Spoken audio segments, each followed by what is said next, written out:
Hello, আসসালামু আলাইকুম। আব্বু ভালো আছেন?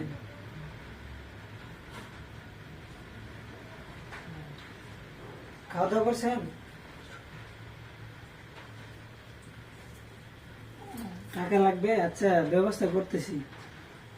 দেখি স্যারেরা বলি।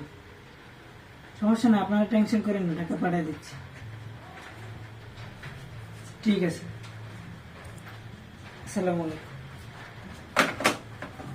কি যে করি, টাকার দরকার। স্যারের কাছে বললে স্যারে বলবে টাকা নেই। আচ্ছা, আমার কাছে একটা আইডিয়া আছে, দেখা যাক কি হয়।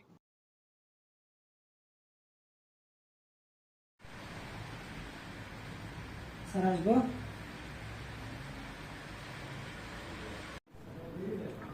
হ্যাঁ, আসো, বসো।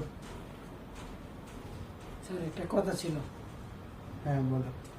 স্যার, কিছু টাকা পয়সা লাগবে তো, তাই। টাকা কবে লাগবে? স্যার কালকে হলেই খুব ভালো হয়, ইমার্জেন্সি দরকার তো। কিন্তু কালকে তো আমার কাছে এখন তো টাকা নাই, কি করি? এখন তো এই মুহূর্তে বিষ খাওয়ারও টাকা নেই। তোমার কি করতাম বলো? স্যার আমি আপনার জন্য ওই ব্যবস্থা করে আনছি। নেন, বিষের বোতল। কি, তুমি আমার বিষের বোতল সত্যি সত্যি দিলা? Muy amore,